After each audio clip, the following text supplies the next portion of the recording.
Hi, this is Jeff D. Hi, my name is Gary Savard. Check it out, Bubba Brinkman. I am the Supreme Irreverend Dr. Randy Tyson. Hi, this is Jody Emery. Hi, I'm R.N. Rod. Hi, I'm James Randi. Hi, this is Phil Ferguson. Hi, I'm Michael Shermer. Hi, I'm Eli Bosnick. Hi, this is David Silverman from American Atheists, and I took a left at the Valley. And that was the best turn I ever made. I know we shouldn't have to scream that we're atheists. You know, we don't have non-astrologers and all that. But with the religious people taking over the world, I mean, we can either speak up or be pushed into a corner. I'm proud to be an atheist, a skeptic, a non-believer, an infidel, a heathen. I call it how I see it. I say it's ignorance and you just call it faith and unsubstantiated claims. That's something to be ashamed. I'm an atheist. Coming at you from the best podcast with only the best words. This is Left of the Valley. My name is Kevin, and I use bigly words. Joining me as usual is the crew who was misquoted what they said. Heaven only sent us rapists and murdering prophets. She decided to build a great wall to protect us from the church. Nancy. Oh, well, let me go out and get my bricks quick. He decided that all theists should be registered in case of an imaginary god attack. Tyler. I like using big words because they make me sound photosynthesis. And he has a Twitter battle every night with Jesus. Kevin. And I'm going to form my own religion. Guys, welcome back. Guys, did you ever wake up, kiss the person sleeping right next to you and feel, really glad you're alive? Does that ever happen to you guys? Well, in my case, I kiss my dog, but I guess it's the same. I guess as long as it engenders the same feeling, it's okay, right? Yeah, because I just did that, and apparently I won't be allowed again that airline ever again. So I hope you guys had a great holiday season. Welcome back. We're going to have a great show today, but before that, let's do a bit of chit-chat. Did you guys hear about the... Arnold Schwarzenegger is now doing the Celebrity Apprentice. Oh, no. with that cigar. I mean, it's just like, oh. Did you watch it? It's just, I didn't watch. I just watched the promos. I don't think I could stand the whole show. I could, it's just barely enough time for me to switch the channel with him lighting up that cigar. Now, you do know that there used to be President-elect Trump's show, right? Mm-hmm. Now, the funny thing is, of course, Trump couldn't resist but to take a few jabs at Arnold. Mm-hmm. And it's really nice. And Arnold actually showed a lot of class in replying to Trump. So here's the tweet. It says, "This is Donald Trump. Wow, the ratings are in, and Arnold Schwarzenegger got swamped or destroyed by comparison to the ratings machine. So much for being a movie star, and that was for season 1 compared to season 14. Now compare him to my season, but who cares? He supported Kasich and Hillary." Oh, wow. So this is Trump, right? We live in the Twitter age of Trump. Mm. So Arnold replies, he says, "There's nothing more important than the people's word," at real Donald Trump. "I wish you the best of luck, and I hope you work for all the Americans people as aggressively as you work for your ratings." Whoa. Bam! Yeah, bam is right. Well, good. I'm glad he's got a Twitter opponent worthy of him. Yes, the Terminator just came in and just decided to give Trump a good reply. I actually really like Arnold. He was obviously a Republican, but he made sure to provide free health insurance for all of his employees, and he's very concerned about climate change, so that's kind of a nice twist on him being a Republican, right? Actually, Arnold was actually asked after that what was his strategy for connecting with Trump via Twitter, and he answered, "Crush your enemies, see them driven before you, and hear the lamentation of their women." That is good. That's true. That's a true quote right there from Arnold. Well, it's going to be fun if they have a Twitter war, and if the Twitter war affects the ratings where people don't watch, and Trump is a producer of that show. He's sinking his own ship, isn't he? Sort of. I guess so. Having fun, but going down. I'm not exactly sure, but I think Trump actually still has producing credits. He does have. Oh, he does. Okay. Oh, yeah. That's what I'm saying. They keep his name on there. In other news, do you guys know that God was actually banned from Facebook for 30 days? Say what? No way. Yeah, well, there's a little account that's just named God, and there's like a little God character picture there. Yeah. And he's actually hilarious. So whoever has that account, he's absolutely hilarious. But he suggested in a Facebook posting that the U.S. should spend less money on the military and more money on education, and that got him banned for 30 days on Facebook. I'm trying to figure out where the offense is there. Yeah, I say that stuff all the time on Facebook. Yeah, but you're not going on. I've surprisingly never been in Facebook jail. Yeah, exactly. Me neither. Yeah, I can't say I have either. Oh, well, I'm glad he's back. Did you guys hear about this Chicago Facebook video of a young man who was tied up, assaulted, and his assaulters, I guess, were yelling, "Fuck Trump, fuck white people." He was being cut. His clothes were being cut. They actually cut his scalp. And 4 people were taken into custody. That is so abominable. It's just bestial and abominable. There's no words that are low enough to. And four teenage kids. They weren't old. They doesn't look like any one of them were older than 18 or 19. Well, first of all, if you're doing something like that's stupid to begin with, especially for something political like this. And if you're doing it while recording and posting it on Facebook, well, then you're a complete moron. I'm sorry. Well, and you're hurting your own cause, like exactly. I mean they're not the smartest kids in the world for sure, but to conceive of doing that, and then I guess this group mentality must have taken over. But I don't know whether the politics were an excuse just to hit on this kid or what. But it just unbelievably savage. And of course, now there's some ramifications of all this, because now people are starting to say. They're starting to compare these kids were black, and the victim was white, and some people are starting to say, well, you know what? If you twisted this around and it was 4 white kids beating up and cutting some black kid, the press would have a field day with that. And you know what? I hate to say it, but they're right. They're right. I think the media should be making more of a fuss over a story like this than they have been. And it's not because it's not a question of color here. The act was horrible, but it should not be more horrible no matter what the color of the victim's skin. Yeah, absolutely. It's a crime. It's a crime. I hate to use a cliche, but it's a crime against humanity. And so it's something that these kids did with absolutely no sense of morality and no sense of humanity whatsoever. They're just it's misplaced, regardless morality. of color. Yeah. It's a bad attack, at least on a person's. Even if that person was a Trump voter, who cares? It doesn't matter. I mean, yeah, and if he was the biggest jerk in the world, it still doesn't matter. No. This person should not face something like that. And speaking of Twitter, Wendy's, the restaurant Wendy's? Yeah. Their Twitter account was making news as well. Oh, yeah, I saw that. Wendy's, apparently, whoever is operating the Twitter for Wendy's is apparently a pretty good troll. They got into a fight with somebody online, and they basically said, Wendy's said, our beef is way too cool to be frozen, and somebody said, oh, no, your beef is frozen, and I'm paraphrasing here. And they're saying, sorry to hear that, you're wrong, and this person eventually says, give it up, and McDonald's beats you guys. Hands down. And they basically said, you don't have to bring them into this because you forgot that refrigeration existed for a second. Wow. Nailed it. Shut down. So, yeah, I guess Twitter is becoming, within 140 characters, people are getting more and more, I don't know. What does that say about our society? It says that we're dealing with not enough information, I'd say. Either that or we're dealing with too much misinformation, or a blend of the two. Happy 2017. Yeah, we're gonna. Then this is, of course, one of the big things that everybody's talking about here: the fake news thingy, and we'll talk a bit about this today. But eventually, we should do an entire show on that. That'd be interesting. I think so. I think so. All right. So in the meantime, my dear Nancy, you ready to go? I think I am. Go. This day in history, which as we know by now is a roundup of those events and people that altered and illuminated the days between January 2nd and January the 8th.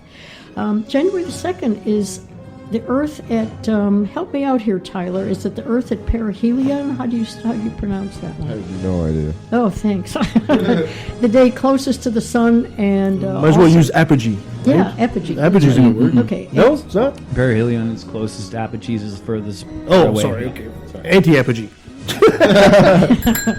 Sure, we'll go with that. It's also Science Fiction Day, so that's if I can't pronounce scientific words, I'll make up my own. Don't science ever fiction ask. words. Don't ever ask me how to pronounce things because I have my voice software program that pronounces everything, and then I end up repeating it the way that it does. Yeah. No, it's still better than mine. Believe me. But my phone says pseudoscience instead of pseudoscience. You ought to give us a list of those one day. I think it'd be fun. That's a podcast Anyway, as well. January 2nd, 1929, the U.S. and Canada agreed to preserve Niagara Falls, which is a wonderful thing. January the 3rd is a festival of Sleep Day, which is really good right after the holidays to have a festival of Sleep Day. And on January the 3rd is also Edmund Hillary reached the South Pole overland, which was a marker for explorers. January the 4th is the 11th day of the 12 days of Christmas. Anybody remember what the 11th day was in the song? No, I'm just glad Christmas is over. Yeah, I was pretty drunk at the time. Yeah, well, 11 pipers piping. Oh. But who cares? But that's just nobody remembers all of them, so that's the 11th. On January the 4th in 1887, Thomas Stevens was the first man to bicycle around the world. And there's no record if he was also the first man to receive knee surgery or have all those bugs peeled away from whatever teeth he had remaining. But that was quite a feat back in 1887 to bicycle around the world. I think he skipped the watery parts, I'm sure. Or he held his breath for a really long time. Held his breath. Yeah, in 1958, on January the 4th, as we said, Edmund Hillary reached the South Pole, and in 2001, Catherine Hartley and Fiona Thornwell, who were two British women, took 71 days and reached it on the same day. They later trekked to the North Pole, becoming the first women to reach both poles. And there's a little gender bias here because historians are not giving them full credit for their achievement. They worked just as hard, the weather was just as bad, and they plowed for 71 days to reach it. And so it kind of shows you we need to keep remembering these women who were every bit as tough and as glorious as the men in their achievement. Yeah, and it should be so easy to bring a story like this because you have women and poles in the same text, right? So right there you have a lot of interest from the male population. There you go. January the 5th. In 1903, this is a really, really strange little story, and I end up telling it every year at this time, but it still brings us back, and that is Topsy the elephant. Oh, Topsy. Topsy the elephant. It's a stranger-than-fiction event because the cast, other than Topsy, includes George Westinghouse and Thomas Edison, and took place at all locations, Coney Island. So the thrust of the story is that Topsy was an Indian elephant who was owned by a circus. And this is the important part. She was a big girl. She was 10 feet high, 20 feet long, and weighed between 4 and 6 tons.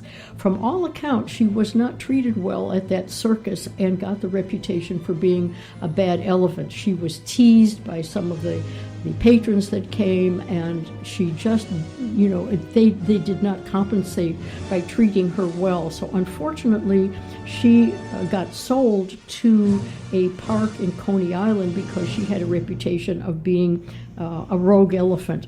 So the owners decided to euthanize her by hanging.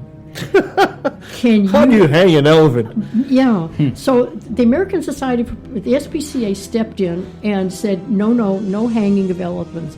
But they had no objections to either strangling or poisoning. But that didn't seem to work really well. Now, the SPCA, you'd think during that time, would really be protective of animals, but I'll tell you a little story in just a second that leads us to believe that the SPCA has not always been as humane as they are today. So it was finally decided to electrocute her by using alternating current invented by George Westinghouse, and to use the electric tower on Coney Island, which was built by Thomas Edison, which was very interesting because this just follows a period of time known as the War of the Currents. And the War of the Currents was that Edison wanted direct current, while Westinghouse wanted alternating current. And it's a fascinating story in history if anybody wants to read up on it. And of course, Nikola Tesla was in the during this time, they were trying to decide how much current it took to electrocute a man in an electric chair. And this was during the War of the Currents. And so the SPCA, in trying to determine the amount of voltage, practiced on stray dogs that would come in. And animals. So leading up to Topsy's electrocution was not just something out of the air that somebody decided might be an interesting thing to do, but they had already had the SPCA who was practicing, which is a horrible event in history when you think it's the SPCA. But anyway, here's poor Topsy. Let's come back to Topsy for a minute. And they advertised the fact that they were going to euthanize her by electrocution. And crowds of up to 1,500 people came to the event, and she was led out fitted with copper sandals and alternating current lines. She was fed carrots laced with potassium cyanide and then electrocuted by 6,600 volts of electricity. And mercifully, she died instantly and just collapsed to the ground. Cameramen from the Edison Manufacturing Company were there and filmed the event, and you can actually go to YouTube. That's true. And watch it under the title "Electrocuting an Elephant," which is it is on YouTube. It's a little grainy black and white video. It's actually there. Yeah, it really breaks your heart, to realize what happened to this poor animal and the part that the SPCA played in it. She's also, however, been commemorated in a memorial piece at Coney Island, and there is a book about her titled Topsy, The Startling Story of the Crooked-Tailed Elephant by Michael Daly. January the 6th is Little Christmas in Ireland, and the best event of that day in 1918 is that a Canadian captain named Captain Headley, J. Headley, of the Royal Flying Corps was sucked from his seat and out of his plane while diving to escape German fighters. And it's unclear whether or not he grabbed onto the plane or the slipstream pulled him back into the plane when it leveled out. But either way, he fell out and managed to climb back in to the plane before it descended to the point where, he was in peril of dying. Now that's badass in my book. That's badass. He retired from the Corps and capitalized by giving lectures as the luckiest man alive until the end of his natural earth. Anyway, it's a great story. And then it's Canadian. Ta-da! Makes it a great story. And as a happy coincidence, the comic strip Superman debuted in 1939 on January the 6th. January the 8th is Typing Day, and that's an international observance. And on this day in 1992, Michael Martin published his book Atheism, A Philosophical Justification. It was in paperback. It's 541 pages and still in print, if that's something you want to add to your collection. And that, dear listeners, brings to a close another passing parade of interesting, mundane, unusual, diverse, and occasionally bizarre. We had a lot of bizarre ones this week, and people that make up this day in history. Thank you, Nancy. As usual, started the year with something weird and interesting from this day in history. You say that airplane story was in Ireland? The what? I'm sorry? The airplane story was in Ireland?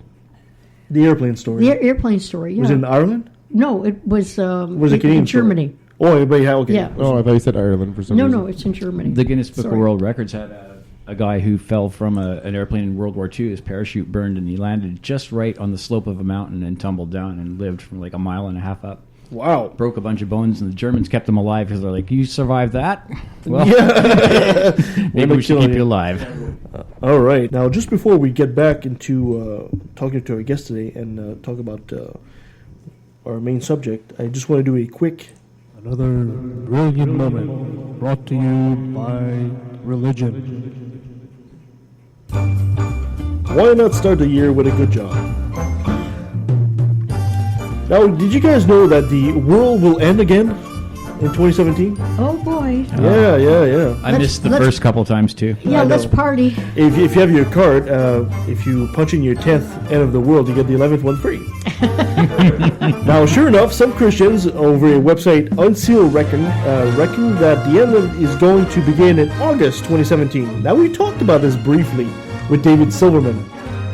In August 2017, they're going to have a full eclipse of the sun. Okay. And that's the weekend he's also doing his seminar for American atheists. Oh, before or after the end of the world? Is It's during. Oh, okay. During, And after. So what a show. This website is citing a biblical prophecy popular with doomsday believers.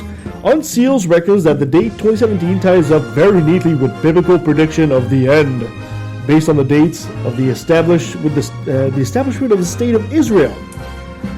This ties in with passages in Revelation, which discuss the return of the Messiah based on Jubilee of the calendar. The Messiah is coming! The Messiah is coming! Mm-hmm. In fact, a solar eclipse on August 21st next year might mark the start of the festivities. I don't know what they call it, festivities. With global disasters, war, famine, pain, and suffering, and the death of 75% of all life on Earth. So mark those words. Wow, yeah. So, Are we prepared? We're prepared now. So get your papers in order. We need to have a party on the 15th of August. Then Sure, the weekend before. Okay. Why not? You bet. It's the 21st. These people need to just give me all of their stuff. You know what I mean?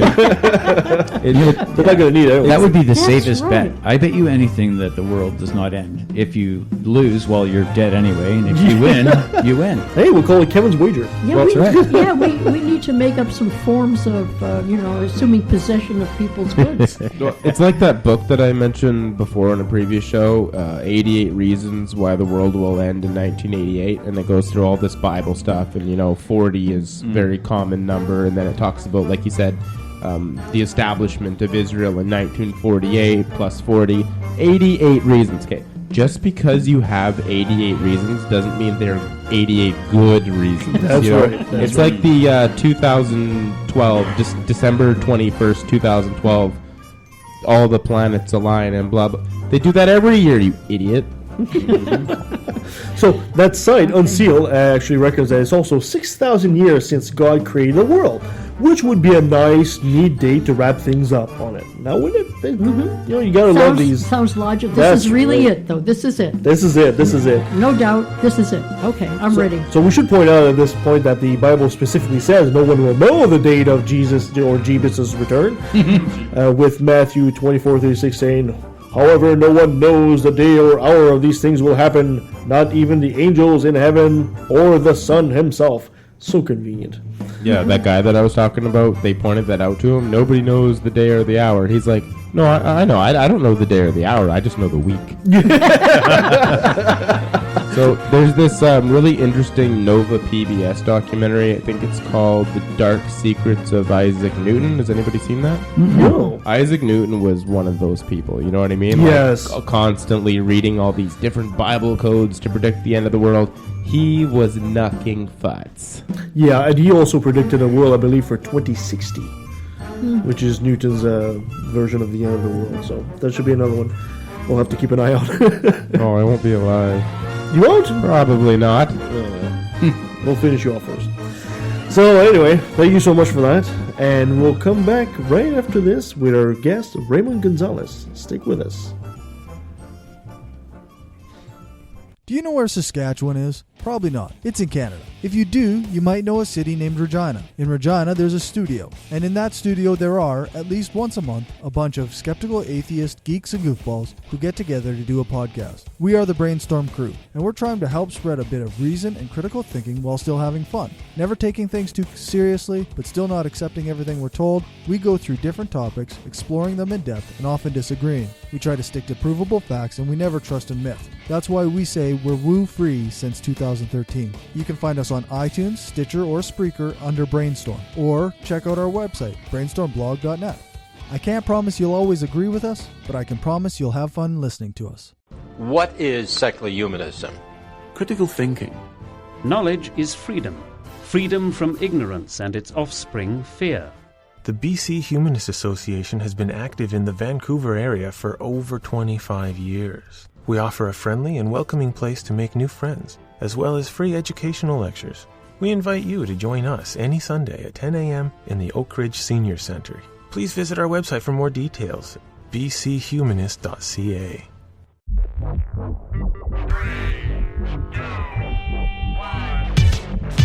Hi, I'm the Supreme Irreverend Dr. Randy Tyson from the Legion of Reason Diversion. Join me and my co-hosts, Christine Shelska, Twyla, and Nate Phelps, as we explore issues at the intersection of atheism, humanism, and skepticism.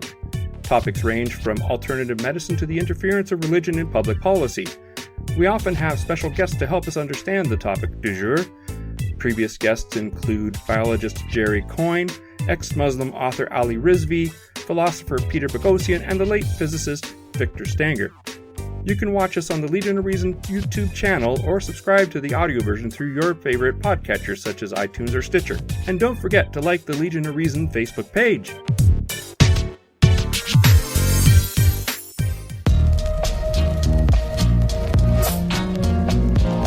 Whoever is led to believe that species are mutable will do good service by conscientiously expressing his conviction. For only thus can the load of prejudice by which this subject is overwhelmed be removed. So what you know about natural So our next guest is Raymond Gonzales out of New York. Tell, you want to introduce your friend, or should we just let him come on and just say whatever he wants? Yeah, well, I've known Raymond for probably about 3 or 4 years. We met debating creationists together, and he had started his own little small group, intellectual discussion and philosophy, and we ran that for a couple of years together, and it got over to well over 20,000 people. So him and I have kind of seen the weirdest of the weirdest people. So debating creation is one of those bonding moments between dudes, I guess right? so. We're lesbian! Yeah, and then it just kind of went into every other subject. So we've discussed, how to debunk certain topics, but also how to get people to think about things in different ways, and just trying to figure out what we can do about this level of ignorance. Facebook is just where the truth goes to die, as they say, So, Raymond's kind of an interesting case. He's from New York, the Bronx, that sort of thing. We were friends for 6 months, and he's automatically cooler than all. Yeah, well, we were talking. I don't remember. Somebody said something about, I'm not racist. I'm friends with Raymond Gonzales, and he's black. I was like, what? He's black? Ha! Well, what an incredibly stupid question. I had no idea. It was a pretty funny moment, but he's got an interesting perspective compared to most people that I know anyways, because he's from the Bronx in New York, which is notorious for being crime-ridden and that sort of thing, and he's black, so they have some racist police down there. He can talk to you guys about the whole stop and frisk policy that they had down there, and with Trump being elected. So at least let's welcome our first guest of the year, Mr. Raymond Gonzales. Raymond, how you doing, sir? Hey, greetings, everyone. How you doing? Yeah, Raymond, great to have you here. That's our live audience, Raymond. We love you already. So if you want to add anything to your little introduction there, Raymond, now's the time. Yeah, if you want, feel free. Mike's all yours, my friend. Yeah, for sure. Well, my name is Raymond Gonzales. I grew up in the Bronx, New York, as the nice, intelligent, intellectual Tyler has already introduced me. So you obviously don't know this guy. Well, I grew up there. I grew up with my mother and my two brothers and my sister, and it was a pretty interesting lifestyle because I guess to bring you into my perspective, I guess I would say I lived a lifestyle of struggle, and I kind of had to make do with what I had. And making do with what I had kind of taught me that, I couldn't take anything for granted. Any kind of resource that I had to utilize and use it as much as I can. I'm a big believer in it takes family. One kind of helped me compared to a lot of my my comrades back where I used to live. Currently, I'm a computer scientist. I work at a company that has to do with that basically processes inventory and advertising worldwide. So, I have an opportunity that other people I know that they don't have. Raymond, well, thank you so much for joining us, and thank you for being on the show. You got to explain to us, what is it like to be African-American man in the States? Because we see a lot of things, and we hear a lot of things, and up here in Canada, now, I'm not saying racism doesn't exist in Canada, but we certainly don't see the level of black and versus white fight that you guys have down there in the States. So what is it like to be a black man growing up in parts of New York in 2016? Well, 2017. Well, I'll tell the way I'll say it is, from my perspective, since at the moment I'm in a different bracket, I make a lot more money than most other African Americans that I do know, and also I don't live in the neighborhood that I previously used to live in, so I'm kind of separated from it. But I would say for me, the experience is a little different from a lot of my friends who actually still live in my old neighborhood. I actually go visit my old neighborhood from time to time, and I see the comparison between the way I'm treated and the way they're treated. Just because I'll dress a certain way, obviously.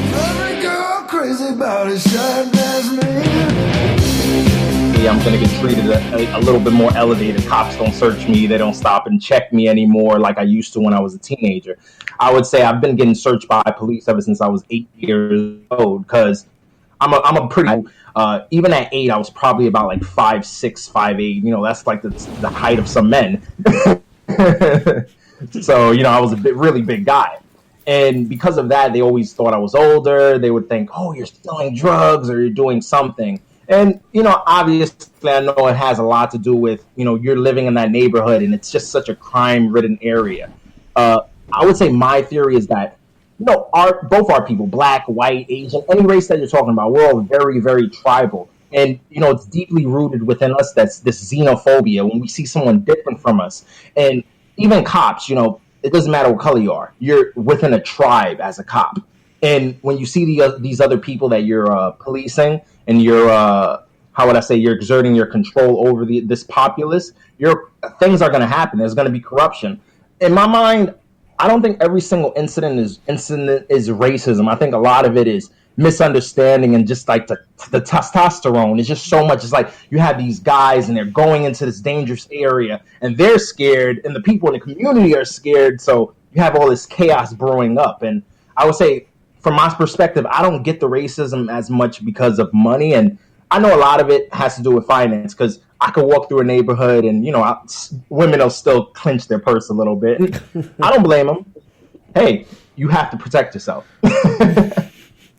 That's very interesting to say the least. It's something as a Caucasian myself I've never really had to grow up with. The idea of being searched by the police all the time is just alien to me, right? I mean, I almost get excited when a police pulls me over and say, hey, this hasn't happened to me since 1973 or something like that. You've got to come back with me. Where? Back to the future. Well, yeah, and I lived in the bad part of Regina, Saskatchewan, like the worst part of that area. Is that the wheat field? Yeah, no, it was the murder capital of Canada, back and forth in between Abbotsford and Regina.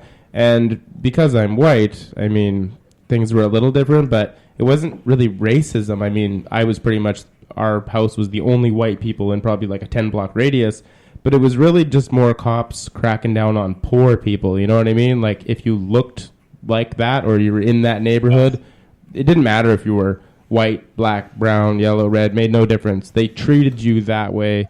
So maybe that's kind of what Raymond is getting at. It's not necessarily a race thing. It's that there is a direct correlation between poverty and crime, and it might happen to be that the majority of the people are black in that area, so it looks like racism, but they're really just treating poor people like shit in general. Does that sound right, Raymond? Also, I'm sorry to interrupt you, Tyler. I'll add is, in my community, I grew up in a largely mixed with Hispanic community as well. So basically, there would be there's gang wars. So there would be Bloods, and there's another gang called the DDP, and they were called Dominicans Don't Play, along with another gang called the Latin Kings. So these gangs were always consistently clashing, obviously over territory, drugs, and everything. And the police, they had to go into that chaos, obviously, and they don't know who's the enemy and who's doing drugs. And I'm not the type of person. I'm not really against drugs. I'm against more of the killing and like the madness that's going on in some of the hoods.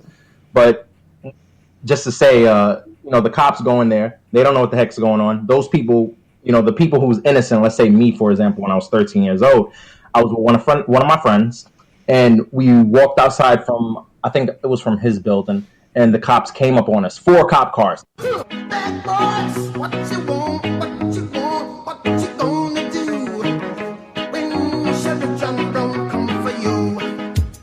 Pulled up in front of our building. They pushed me against the building, and they searched all of us. Took out guns and everything. They were like, "Oh, we know you're with these people. We know you're with these people." And we're like, "No." They literally, I would say, almost strip searched my friend inside the building. They treated me, I guess, a little bit better, only because I guess I was a little nicer. But even still, they were still rough, because that's kind of protocol, the way they have to go in there in these communities. We often get the impression that in the States, the whole incarceration system has become a bit of an industry in itself. Do you feel that's really the case? Well, the thing is, if we really look at it, there's only 13 privately run federal contracted prisons. And while a lot of people like to, I guess, throw it as like a major issue, I think more of it is just the way that prisons are just, ran by themselves normally. Like, you have these situations in which you have human beings in these small cages who are fed inadequately, who are treated inadequately, and there are people who are guarding them who they don't get the right things that they need. They don't get counselors, psychologists to help these men get an education, help these men learn conflict resolution. You're just caging these people like animals, and you're not giving them any rehabilitation. A lot of my friends would go inside. It's like a revolving door. You go in, and then they tell you, "Oh, well, you committed a crime. You lost most of your rights. You can't do anything." Mm-hmm. How do you get back on your feet after an experience like that? Yeah, no doubt. And you're labeled criminal for the rest of your life, and there's nothing you can do to get around that. Yeah, and on top of that, when you come out, correct me if I'm wrong, Raymond, when you come out and you've been you had to stay in a penitentiary, you lose in many states you lose your voting rights as well, don't you know? Don't you not? Yep, that is very true. So, especially in New York, that's like how they hurt people. Now they're making a move to change that in New York. At least I'm happy about that. That's good news. Here you can vote while you're in prison. Yeah. Wow. Oh yeah. Yeah, they do voting polls at prison. I mean, you can judge a society based on how it treats its less fortunate. But the thing is, like you said, the whole revolving door. You go to prison, you get out, and then it's harder for you to get a job. We have places here where they do have crime-free communities and stuff. So you have to do a criminal record check to rent a piece of shit apartment. They go to jail for smoking a joint, and then they come out, and then they can't get a job, they can't get a place to live. What are they going to do? They're going to go back to crime to make money. So they're not making it easy for people to be rehabilitated. They're just punishing people, and it just makes it worse and worse and worse. It's an endless cycle, as opposed to places like Norway, where I think they kind of realize that these people come from shit environments, so they try to help them as much as possible to maximize their success of being rehabilitated when they get out. Yeah, in many Scandinavian countries, drug consumption is not considered a crime. It's considered a health issue. So they actually... That's the direction that we're moving up here, too. Yeah, it is. And hopefully the states all follow suit soon as well. Well, and one of our previous hosts, Martina, she's no longer on the show, but she got a full-time job working at a prison here, and she said she had to do a lot of reading basically the biographies of the people in jail. And when you read them, it's like a perfect recipe for a criminal. This person was born into poverty, their dad was an abusive alcoholic drug dealer, their mom was a prostitute, and then they were in jail by the time they were 18. Well, yeah, no shit. And then we don't do anything to prevent. We have no preventative crime. Preventative health care. We don't have that with crime. But on the contrary, up here, we've also got a problem with prison being kind of appealing because they take care of everything and they treat you. It's almost like a resort. Yeah, I'll tell you something, guys. In New York, you know what people do? Whenever the winter's coming, they get locked up on purpose just so that they'll have a place to stay. Yeah, they do that in Saskatchewan. Yeah, exactly. Yeah. Do something that gets you 6 months. So where's the deterrent in that, right? You know, like you're already homeless. I mean, what could be worse? You go and meet a bunch of friends in prison for a while. Well, it goes back to what we were saying. Goes back to what we were saying. Crime and poverty go hand in hand, right? So if you manage to get people out there to get out of poverty, then we won't resort to crime during the cold winter months. Well, yeah, and then from the atheist humanist perspective, you guys all know I massively support the basic income guarantee because, yeah, there is a correlation between crime and poverty, but there's also a correlation between poverty and religiosity. So if we really want to decrease that type of religiosity, we can also eliminate poverty. So that's really killing two birds with one stone. So, Raymond, you used to be a creationist, right? Yes, young Earth creationist. Nobody's perfect, man. Nobody's perfect. I'm so sorry to hear that. Hey, don't talk about velociraptors like that. Well, and you basically went from a poor black young Earth creationist, and now you're. Well, I think you're an atheist. Well, regarding your deniability, it doesn't matter. Agnostic. Give the guy a break. I mean, look, I'm looking at Raymond. He's a good-looking guy. He's a really good-looking guy. He had to have one flaw, so he was a creationist. All right, fine. We'll go over it. I think you're really a closeted atheist, aren't you? No, he is. I've been harassing him for like 3 years. So Raymond, what I think would be interesting is how you evolved from being a creationist, and I would imagine being a member of a black church, which is very strong. Very strong, yes. A lot of ties for a lot of different reasons. A lot of family. But to come from that strong background of faith and a creationist to become an atheist, how did you negotiate that path for yourself? That must have been a difficult one. Yeah, especially in poverty, yeah. Mm-hmm. Well, I'll tell you one thing. When you're in the black community, the black church is kind of like, it's like the haven. You're not part of the black church. You're ostracized. You know, depending on where you come from, you know, you go to church on Sunday. That's how you guys socialize. This is like your tribal way of meeting with one another. You share ideas, you share your dreams, you share your goals. You know, and this is the thing that, you know, pushes you forward towards the future. For me, growing up as a young Earth creationist, I would say it was like a clash of, I would say my present self and my past self. Only because I loved science as a kid. I would read about dinosaurs and everything, but in my mind I rationalized it. I'm like, oh, you know, God sees time differently. So I never was a creationist who thought, oh, the Earth is only 6,000 years old. I was like, oh, maybe 1,000 years in God's time is like 1 billion years or something. Whatever, you know, I didn't calculate it correctly, but, that's how I rationalized it. I would say the reason why I kind of started questioning it was, you know, I had a aunt. She wasn't an atheist, but I would say she was close to an agnostic, and so she would never go to church with us. She would be the one who would be, hey, every birthday, Raymond, here's a Barnes & Noble's gift card. It's $50 on it. Get a book. and then I would always bring to have dinosaur books and the church that would say, hey, what are those? And I'm like, oh, these are books. They're about dinosaurs. Oh, yeah, we don't know if that kind of follows our teaching. You'll live to regret this. Oh, really? Huh? Oh, my God. Yeah, and of course, as time goes on, the internet corrupts you. yes. Thank goodness for the internet today. More and more, and I would say a big part of which I would say like kind of lured me out is because I would say, as probably every one of you start asking questions, and your pastor can't answer, your family can't answer. Pay attention, son. This is for your own good. And I've always been somebody who I rather someone tell me they don't know than to make up an answer. Of course, Ryan became an atheist by divine revelation. God told me he didn't exist. Spaghetti monster, hello. That's right, spaghetti monster. And of course, like you were saying there, especially in the black community, the church is really the center, the hub of everything that's community. So it must be extremely difficult for you to walk away from it because you are I mean, a lot of people that leave the faith do commit a form of quote-unquote social suicide.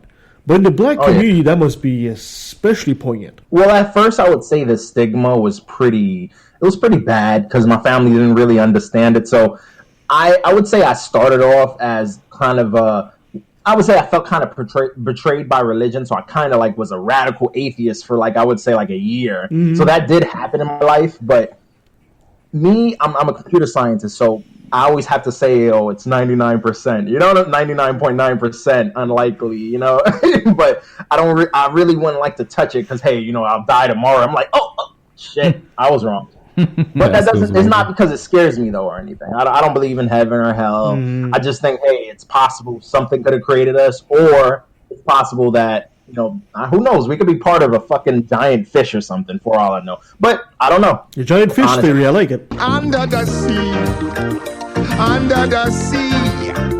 darling, it's better down where it's wetter. Take it from me. Or maybe we live in a computer simulation. Therefore, the creator is a computer scientist like yourself. Oh, there we go. Neo, we found him. Now, we've touched that being in the black community and leaving the church is difficult enough. But also, we get the impression, I get the impression, correct me if I'm wrong, Raymond, being successful as a black man kind of sets you apart as well, does it not? Oh, yeah, for sure. I'll tell you one interesting thing about the black community, and you can probably draw the parallel from rap music. There's a very high, I would say, it's feelings of jealousy towards certain blacks depending on how famous or successful you are. So let's say, for example, there's like maybe 80 rappers in like the same lane, but then there's different rappers that separate themselves, whether it's due to the way their rhythm is, their lyrics are, or just the way they express themselves in their music. And other rappers will hate them just because they're like, oh my gosh, I'm like him, but I'm better in their mind. And so it's like this intense jealousy that churns up. Even within the community, for example, I used to sell drugs for a little. Or say, who didn't? But, people, I would sell drugs in the community. And if anyone knew that you were making more money than them, they really didn't like it. And people would either call the police on you, they would try and send people to beat you up, anything. There's even a process in which, for example, let's say you just moved to my block and you wanted to set up shop and sell drugs. The people who are, what we call them, the old heads, they'll say, hey, you have to pay rent. So let's say you make $500 a week. You're paying me $300 out of that $500. Well, in Abbotsford, Nancy still controls the territory. She's a major drug pin around here. At her age, she's got an iron grip. We call her Big Mama. Make a lot of money. Big Mama. I tell you, and I'm at my age, I'm really enjoying it. She just turned 30. So 30 going on 20? Yeah. So have you felt a backlash from some of the community because of your successful computer scientist now? Well, I'll tell you this, right? Interestingly enough, in my hood, I didn't get as much as a backlash as compared to when I talk to certain family members. Like a majority of my family, they're very overwhelming. But I'll tell you one thing about within the black hood that is something that I really despise about being like within my community sometimes, is that we have like such a high feeling of self-doubt. I don't know if it's because of like history and just because of the whole thought process of people feel like they're stuck in a hood. Like you're in a prison and then you make yourself, you create a mental prison for yourself. So even when I was going through school, people were like, oh, are you sure you could do this? Are you sure you're smart enough? Like, maybe you should just get a city job, a government job. And the type of person I am, I always think I think bigger than life. I feel like there's no limitations at all. I feel like you create your own limitations and you create the scale in what you can overcome, Good. Like if I say, oh, the sky's the limit, that's it. If I say space is the limit, ooh. Man, that's awesome. Watch out, this guy's coming hot. Well, like the first black president, the first black president, they used to always, like Tupac used to say, that was pretty far off. And one of the things I've noticed is in those communities, it's almost like they encourage their people to be successful, but once they are successful, then the whole jealousy, envy thing, and then they start attacking them. Like Tupac was making fun of Dr. Dre, basically saying, you got rich and you left the hood. Well, that's what we've been telling them to do, is get successful, make money, and then when they do it, you call them a traitor for leaving. Yeah. For leaving everybody behind, but that's really not the case. No, speaking of Tupac, I'll do a quick tangent here. Did you guys hear the story that happened in the church? I think it was last week. Somebody replaced the inadvertently, we're not sure, or whether it was a gag, in a church, they were singing a hymn, and they replaced Hail Mary with the lyrics from Tupac's That's song. awesome. Oh, wow. Brilliant, absolutely brilliant. And I don't know how long it took them for them to catch up. It was not at all the church song at all. It wasn't a gospel thing at all. I'm always interested in wondering what we can actually do. So I'm wondering what you think people could actually do to help, situations like yours become more common. Like, do we give out gift certificates from Barnes and Nobles with food stamps, or what? Can I speak to the? Here's your welfare check, and it's like it sort of ties into, in psychology, it's the humanist perspective. It's like you have to take responsibility for yourself, and you have to have self-efficacy, right? There's only so far that we can blame external things. If we take the locus of control and put it within ourselves and realize that we are the person that motivates us to succeed, we can do that. We can overcome stereotypes and barriers and stuff, right? Well, yeah, like that's you did. Fair. That's fair, but I mean, there's still some things that even like the atheist community can do to help people like Raymond that are maybe not sure about leaving the safety of the church. Yeah. Right? What would you recommend, Raymond? Well, the way I would say is this, right? One thing about, living in the hood is that you don't have mentors. You don't have anyone to look up to. Yeah. One of the things about me is I started, as a good kid, and then I ended up being a bad kid. When I got into high school, I would get into I wanted to show off, I wanted to impress my friends. And the reason why I wanted to impress them was because some of these people, I looked up to them and I thought they were cool. I thought these violent guys who were going around busting car windows or robbing people, I thought they were cool. Those are the cool guys in my neighborhood. I was like, oh, these guys are cool, It's not like I had a black computer scientist to look up to and say, oh my gosh, or Neil deGrasse Tyson, for example. Like, oh shoot, he's so cool. He's eloquent. The way he speaks, he's bold. He believes he can do anything. Like that to me is a big problem. I feel like one of the things we could do in these rough neighborhoods is I would remember two things. When I was in school, we didn't have a lot of field trips after, I would say, maybe 7th or 8th grade. We didn't go on any field trips, and when you don't get to see beyond your 8-block radius, you get trapped within that 8-block radius. You come home, you don't have any after school programs. You just go out in the street and you hang out, and then you see all the other people who's doing bad behavior and you replicate it. Back in the day, I remember coming back from school and I would see old heads or older guys, and they would drink Coronas and beers out on the corner, and you're like, wow, these are my role models. This is who I look up to. This is what I look forward to. This is my future. How am I going to look beyond that if I don't have things like field trips? I don't have after-school programs that teach me about, let's say, for example, cooking.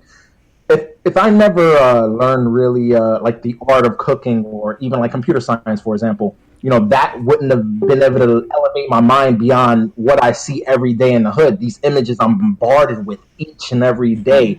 These things that tell me, oh, I'm a street criminal. I'm part of this environment in which that no one can climb out. Crabs in a barrel. Mm-hmm. I have a question about that. Like, it's interesting. You were saying about like role models and stuff. I kind of grew up poor too, but definitely not the same way you did. And I never really had somebody to follow. I was just wondering, like, in the end, what did you find? Did you find like somebody that was actually a good role model to follow? Me. Oh,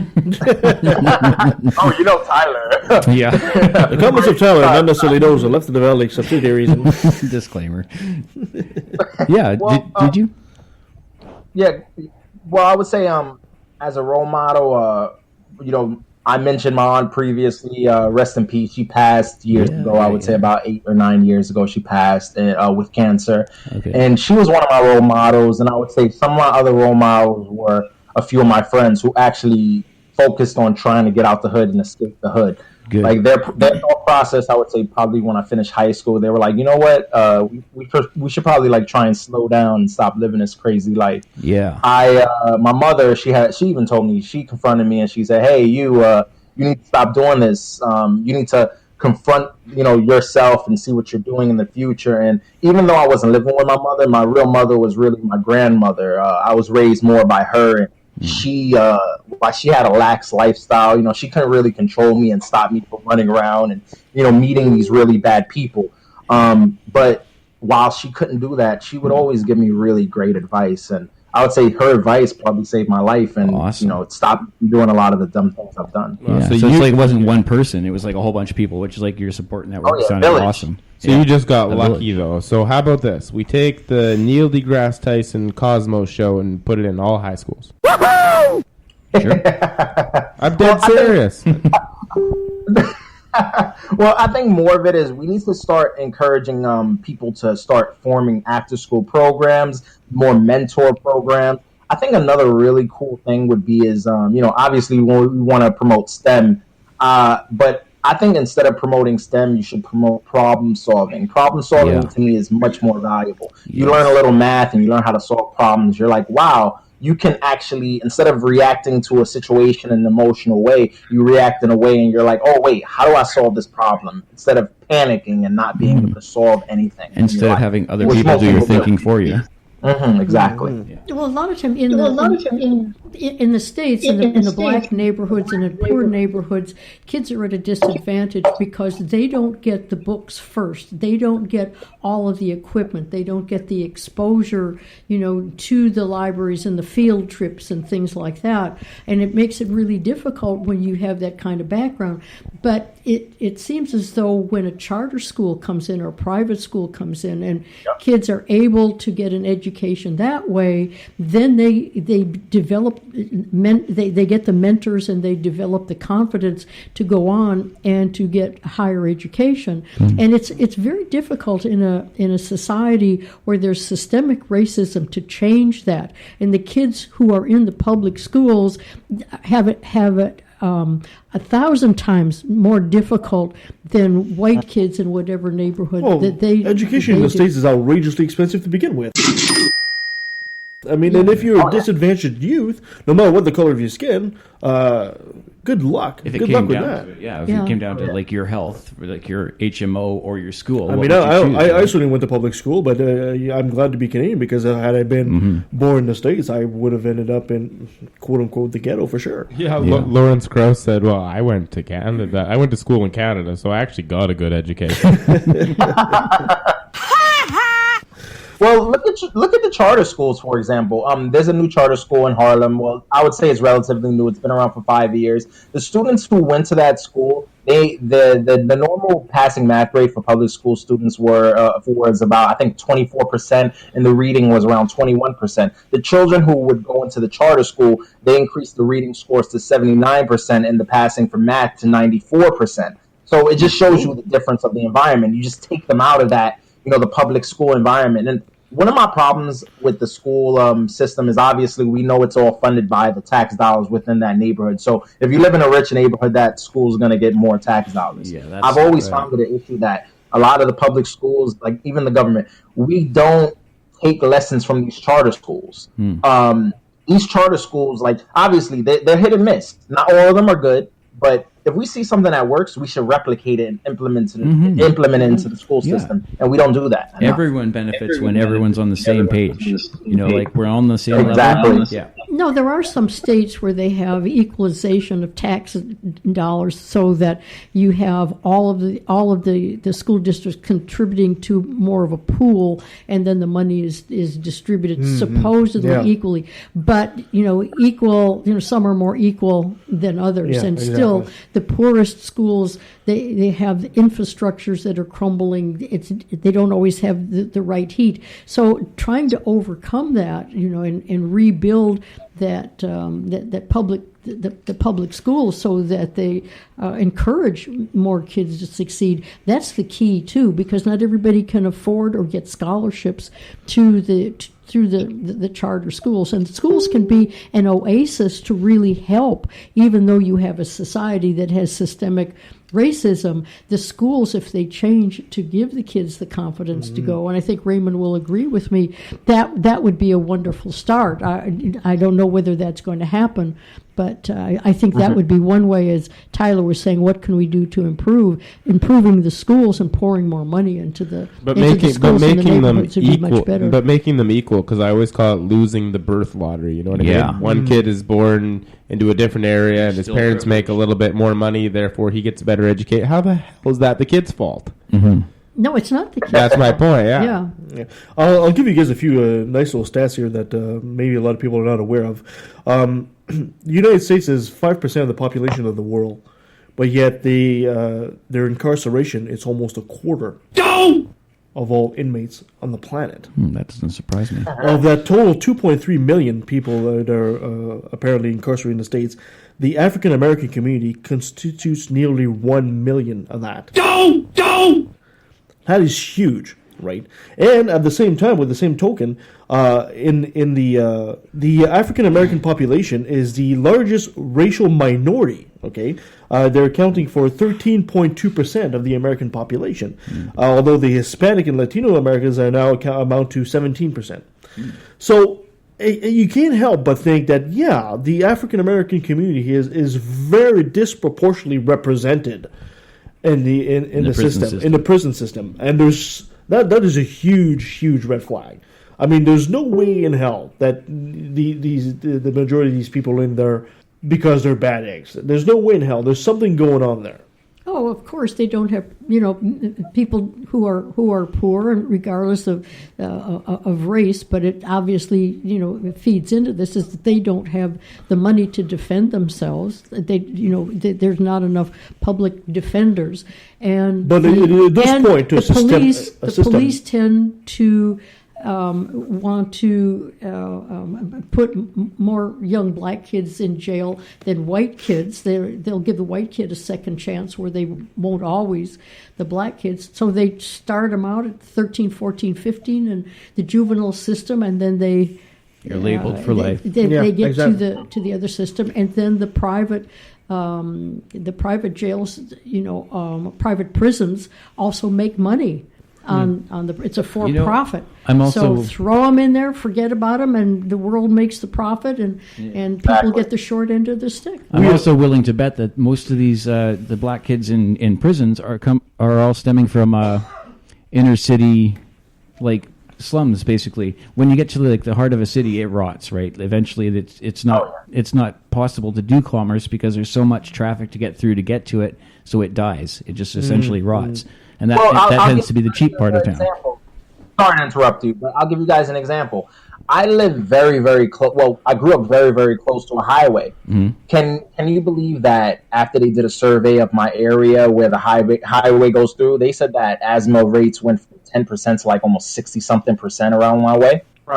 Basically, 24 when they were first doing surveys, 24% of the kids in that area had asthma. The asthma rates went 60% because obviously the highways, they have a lot of truck routes going through the highway, and these are things they did in hoods, and they didn't really care. They would just drive highways through hoods, and obviously you have these trucking routes, you have gas, these cars pumping gas and carbon into the air, and you guys wouldn't have you wouldn't have the financial backing to protest it. Really, it's where all the underdogs are just swept under the carpet and you're ignored. Well, you get a perfect example of what's happening right now in Flint, Michigan, right? Yeah. That's atrocious. I mean, if that same pipe was happening in Beverly Hills, that would have been solved ages ago. Wouldn't have even made the news.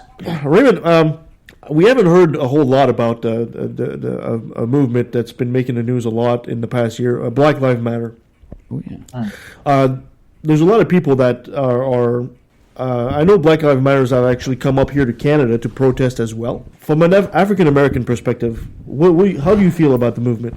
Well, I have a different perspective about the movement. One of my biggest problems, and I think that people should have the right to protest. Hey, take a knee, do whatever you want to do. That's your right. That's your right as an American, and take it. Mm-hmm. But to me, as I would say, a black person, an African American, who I think that you have to actually sit down and, let's say we protest all you want. Yeah. Everyone should come together after those protests and start making actual plans. Yeah. My issue isn't with the protests, it's with the lack of implementation. There's no way of coming together and creating a mastermind and solving these problems in the hood, looking at what works in certain areas and implementing these plans. Like, for example, in the United States, public health is getting really big. Before, doctors never would really consider patients' opinions, and obviously that makes I would say lopsided treatment, because you'll have patients and the doctors are like, oh, this treatment is working, but they don't ask the patient, "Are you suffering from this treatment? Is it helping you? How is it making your mental your mental awareness? How is it making you process information in your life? Is it helping you positively? Is it helping you negatively?" And doctors never used to do that. And this, to me, is one of the issues with groups like Black Lives Matter. They like to address an issue, but they don't really follow through and try and implement plans to help people. And I get that their focus is very singular, and they also have other different agencies that do address problems like gang violence and stuff like that. But I feel like a bigger thing to do that would be much better is to get together, implement a plan, and just do it. That did actually happen up here with the police and Black Lives Matter. They actually met, I think in Montreal, they did a barbecue together, and Toronto was successful and that sort of stuff, but that was like all pertaining more so to gay pride parades. That's another issue I have too, because I'm a big one thing I realize is in the Black community, one thing that's a really big problem is that, you know, there's a lot of like single mothers, and there's not like a lot of like fathers within these environments, which is interesting because even though the mother and the fathers are not together, they still, you know, there's still a lot of fathers that are involved in their children's life. Mm-hmm. But even not having, like, let's say you have your father and your mom and they're both in one another's life. If you don't have like the village element, like I had like your grandparents, or maybe either like cousins, whatever, anyone, aunties coming into your life and helping you and giving you that extra support, it really makes you weaker because you don't learn the values that you may learn from Uncle Bob or whatever, or maybe some learning how to make fire by Uncle Darrell, whatever, you know, whatever skill Family that he and has support. that he could have planted it in your mind from a young age, and that would have just helped you in life in a different way, you know, a support system, you know what I'm saying? Yeah, you said it takes a village, right? Do you think it's possible that we'll eventually move to the part where, like, we're not even thinking about race anymore? Everybody's our village, which is what I'd like to see.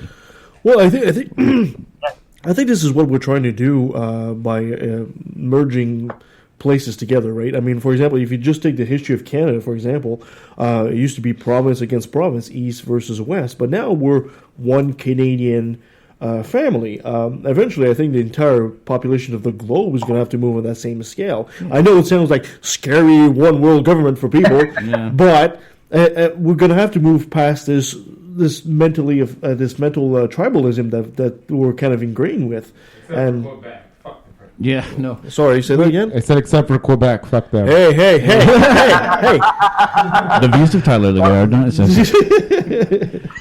Well, you know, a lot of it, I blame the United States government on a lot of the craziness. You know, We the do United too. States government has so much. It's all over the world. Who the hell wants to become a one world government with us?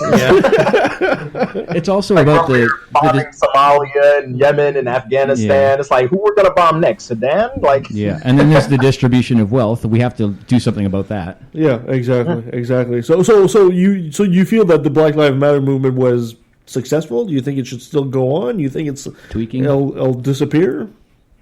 Well, to be honest, I think it's not going to disappear. But my issue with it is, even when you look on their website really doesn't have much initiative towards bringing like the Black father back into the family. I feel like, you know, you really need that. You know, all that needs to come together. You know, obviously, I believe in gay rights. I think gays should be able to do whatever they want. Transsexuals, whatever they want to be called. You know, hey, live and let live.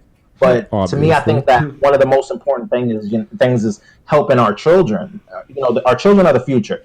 Some people are doomed. You're not going to be able to help them, and that's a horrible thing to say. I apologize. Why are you looking at me while saying that?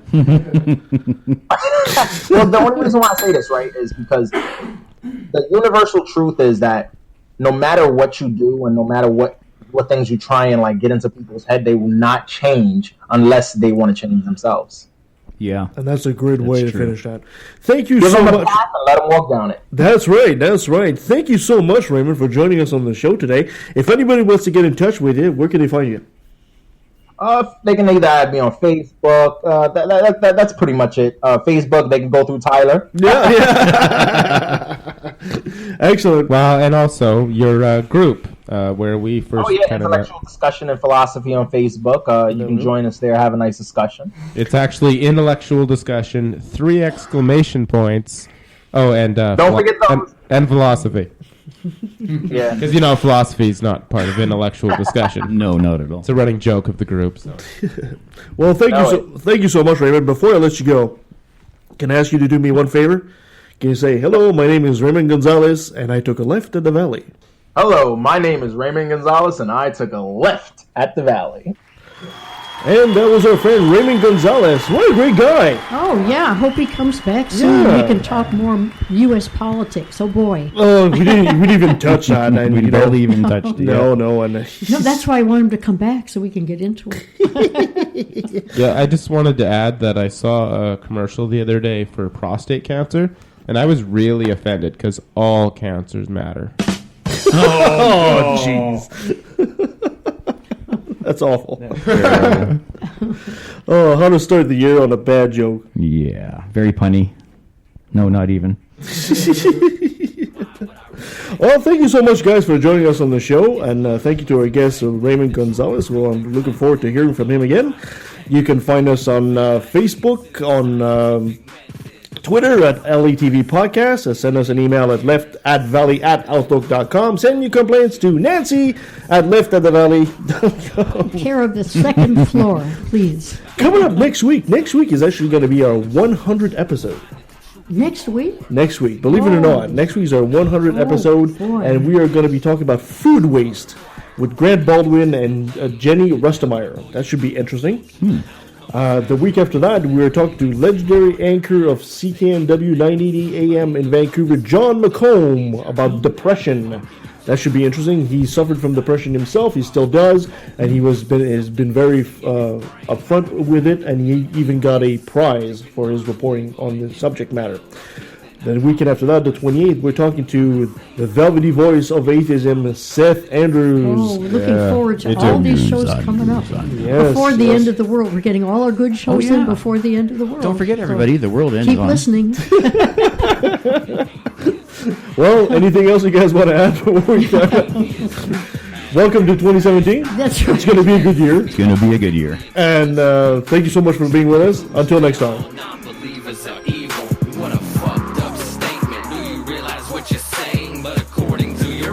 This is how your God made me. Skeptical of anything that contradicts history, denies evolution, hates science, promotes mystery. I'd rather see the truth than to bask in my own ignorance. Rather be alone than surrounded by damn idiots. As long as there's a breath in my body, you can bet your last dollar I'll be working hard fighting this problem. Religion is a disease, it comes from culture, only true on a regional scale. Science is universal. To say that Horus isn't real, but Jesus is, or Zeus, Thor, Mithra, Vishnu, you don't believe in them. I think the reason is apparent. You do what you're told and believe in the God assigned by your parents. I'm proud to be an atheist, a skeptic, a non-believer, an infidel, a heathen. I call it how I see it. I say it's ignorance and you just call it faith and unsubstantiated claims. That's something to be ashamed. I'm an atheist. I'm an atheist. I'm an atheist.